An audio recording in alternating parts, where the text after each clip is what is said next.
여러분 안녕하십니까? 오늘도 참으로 좋은 날입니다. 하나님이 여러분 마음에 큰 용기를 주시기 바랍니다. 저는 오늘 여러분과 함께 에베소 6장 5절로 9절의 말씀을 가지고 그리스도인의 마음가짐이란 제목으로 은혜를 나누고자 합니다. 하나님의 자녀된 우리 그리스도인들은 구원받은 것들로부터 종전과는 전혀 다른 차원의 세계를 살아가게 됩니다. 그 세계는 우리가 꿈에서 체험하는 것처럼 온갖 기이한 일들이 벌어지는 환상의 세계를 말하는 것이 아닙니다. 그 세계는 바로 믿음으로 변화된 세계를 말합니다. 예수 그리스도를 구주로 영접함으로 인생관이 변화되고 가치관이 바뀌어서 새로운 목표와 꿈을 가지고 사는 세계를 말합니다. 그렇기 때문에 그러한 세계에 사는 우리 그리스도인들은 믿지 않는 세상 사람들과는 다른 가치관과 다른 인생관을 가지고 살아가게 되는 것입니다. 그러므로 그리스도인의 마음가짐도 자연히 달라져야 합니다. 그래서 이전에 행하였던 거짓과 위선을 벗어버리고 온갖 이기심과 욕망을 깨끗하게 청산해야 합니다.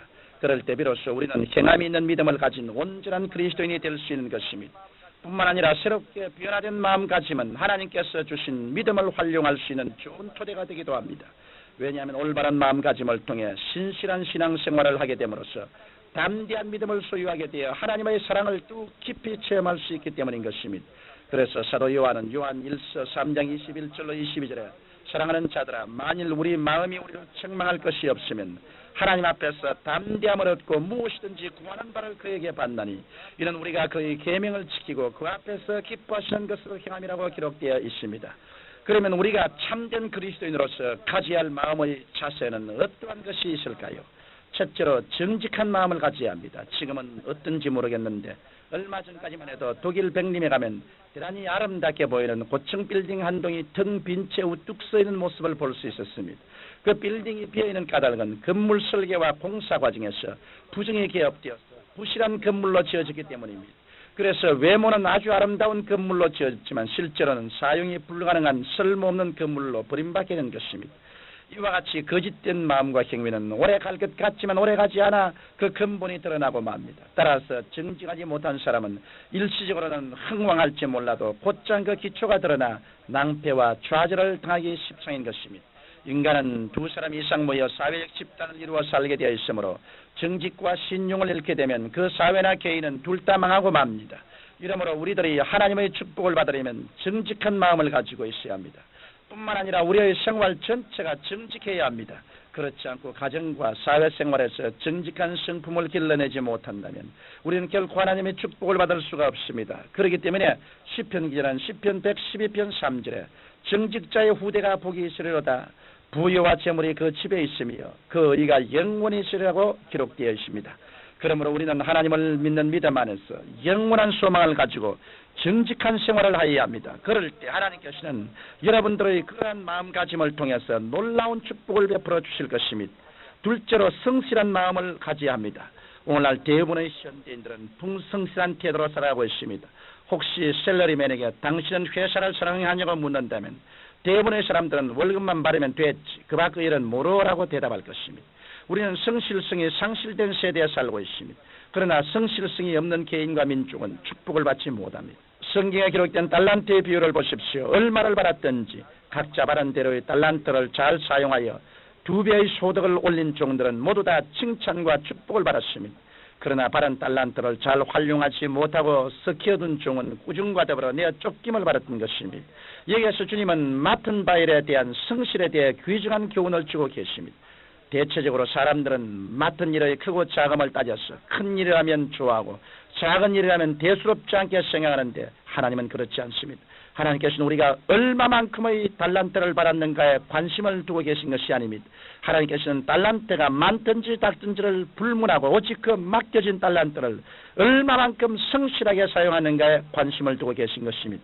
따라서 이러한 성실성이란 무엇을 해야 한다는 의무감 때문에 억지로 행하는 것과는 구별됩니다. 하나님께서 원하시는 성실이라는 것은 자기에게 주어진 의무를 넘어서 하나님을 기쁘시게 하기까지 전심을 다하는 성실성을 의미합니다. 우리가 이러한 마음을 가질 때 하나님께서는 우리를 통해 위대한 사역을 이루시는 것입니다. 셋째로 부지런한 마음가짐을 가져야 합니다.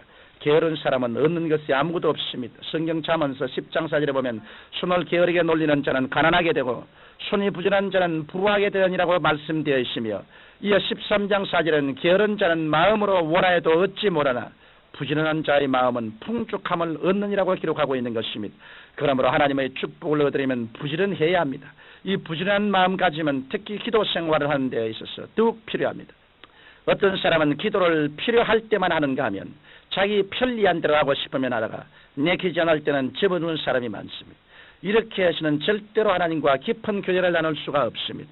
비가 오나 눈이 오나 끊임없이 기도하며 응답이 올 때까지 인내하며 기도하고 몸과 마음과 정성을 다하여 간절히 기도하는 부지런함이 있어야 합니다. 그럴 때 여러분들은 구하는 것마다 얻게 되고 두드릴 때마다 열리게 되며 차일 때마다 소유하게 되는 놀라운 기도의 응답을 체험하게 될 것입니다. 공중에 난 새를 보십시오. 여기저기 부지런히 날아다니면서 먹이를 구합니다. 그저 멍하니 가지에 걸터 앉아 먹이가 생기기만을 바라보고 있는 것이 아닙니다. 그래서 부지런히 먹이를 찾아 다니다 보면 하나님께서 예배해 놓으신 양식들을 얻게 됩니다. 그렇기 때문에 예수님께서도 산상수훈 가운데서 공중의 새를 보라, 심지도 않고 거두지도 않고 창고에 모아들이지도 아니하되 너희 전부께서는 기르시냐라고 말씀하시는 것입니다. 그러므로 일반 사회생활에서뿐 아니라 특히 신앙생활을 할 때 부지런한 마음가짐을 갖는다는 것은 얼마나 중요한지 모릅니다. 왜냐하면 부지런하게 기도하고 부지런하게 전도하는 사람을 통해서 마귀의 진이 무너지며 하나님의 나라가 힘차게 확장되기 때문입니다. 사랑하는 청취자 여러분, 부정하고 불성실하며 게으른 사람은 부모, 형제, 친구도 돌보아 주지 않습니다. 사람도 그러한데 하물며 하나님께서 이러한 사람을 도와줄 리가 만무합니다.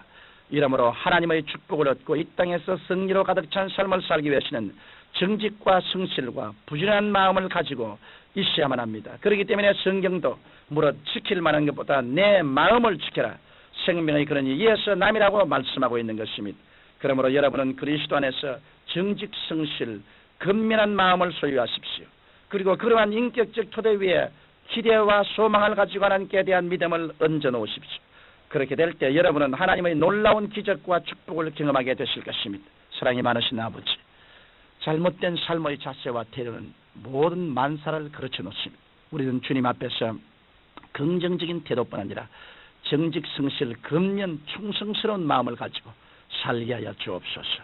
예수님 이름으로 기도하옵나이다. 아멘.